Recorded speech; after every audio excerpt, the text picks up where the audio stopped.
kõikidel on võimalik hiljem natukene vaadata meie kodulehel ringi ja seal on üks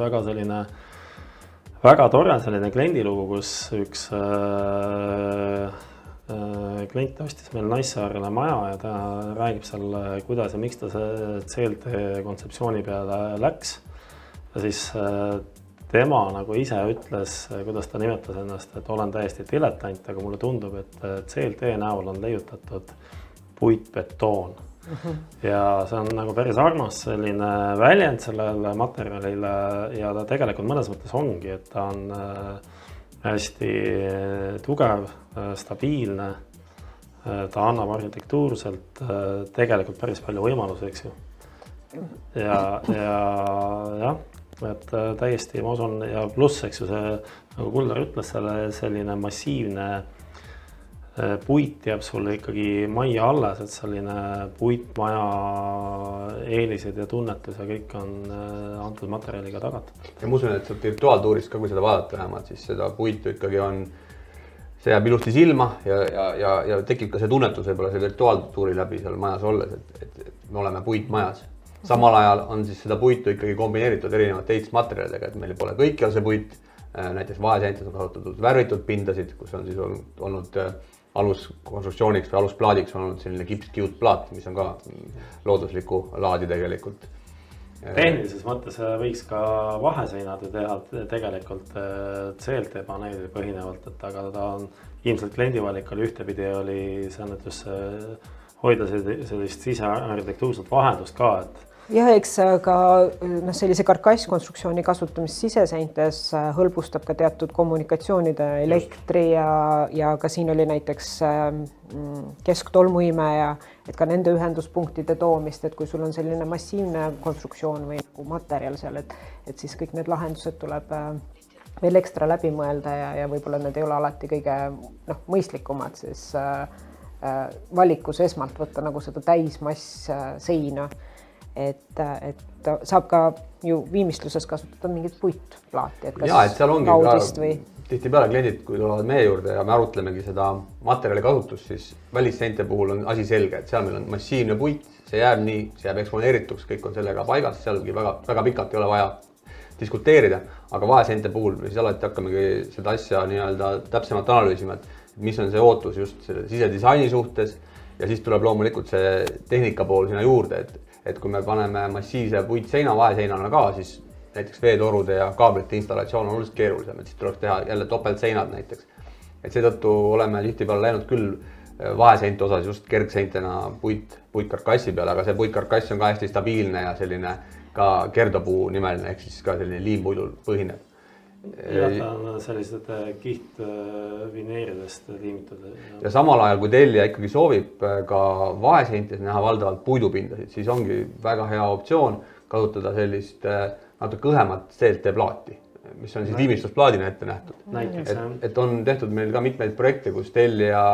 selline sisekuulmislik pool oligi just niimoodi läbi mõeldud, et valdavalt nii välisseinad kui ka siseseinad, laed on tegelikult ikkagi puidust ja puidused ja näevad väga ühtemoodi välja.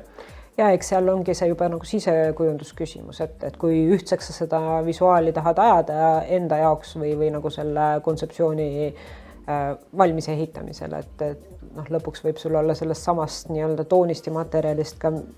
köögimööbli kapi uksed ja et kõik on hästi-hästi ühtne, et ka see on teatud sisekujundustrend, et sul ei ole sellist vahelduvust, vaid see ongi kõik hästi monoliitne ja hästi sarnane ja ühesugune. Et siis sa saad neid disainielemente tuua sisse siis mööbli või muu teisaldatava nii-öelda sisustusega, et kas sul on siis seal tõesti efektne disaindiivan, mis on punane ja kõik ülejäänud on seest ühtemoodi puiduna. Jah, võib ka öelda, et need projektid, mis meil sisse jõuavad siis eelarvestamiseks ja pakkumiste tegemiseks, siis, mis on just tehtud ka siis teiste arhitektide võib-olla ja sisekujundajate poolt, siis tõesti päris palju on just selliseid lahendusi, kus sa näed, kus see sisekujundus ongi valdavalt puidune. No, ma arvan, et see on täna ikkagi selline trend jällegi, et nii palju, kui me oleme neid maju siin aastate jooksul ehitanud, et siis on teatud sellised kujunduslikud trendid, mis jõuavad nii välisarhitektuuri kui ka sisearhitektuuri, et on näha, et see suundumus täna läheb väga minimalistliku välispildi, suurte akende ja väga sellise ühelaadse puiduse siseviimistluse poole. Tihti kasutatakse ka näiteks vineeri. Meil on väga mitu objekti olnud, et kus nii seinad kui lagi on vineerplaatidega kaetud. Et see on natukene nagu tagasi tulnud mõned võib-olla juba 15 aastat tagasi oli see teatud selline väike suund, aga nüüd on ta võib-olla natuke rohkem levinud. Ja selles mõttes on tore, mis meil selle vastu saab, kui me puitu rohkem kasutame nii keskkonna seisukohast ja me ise oleme ju seda puidu usku täielikult, et võib-olla siin oligi võib-olla veel 10 aastat tagasi oli natukene selline peeglis suhtumine, natukene sellise massiivse puidukasutuse suhtes, et näeb välja nagu saunas olek pärast see maja siseviimistlus, kui seal on igal pool puit, aga täna tuleb üha julgemalt seda sisse ja ma ütleks, et võib-olla ka selle puidu viimistluse võimalused on täna oluliselt rikkamad ja huvitavamad. Et sa olles kogu see keskkond, kui ta on tegelikult puidune, siis ta näeb välja ikkagi vägagi efektne, modernne ja selline viisakas, et ei jäta sellist sauna efekti. Ja no võib-olla selline Eesti kogukond, kust me nagu tuleme, et siis siseviimistluspuit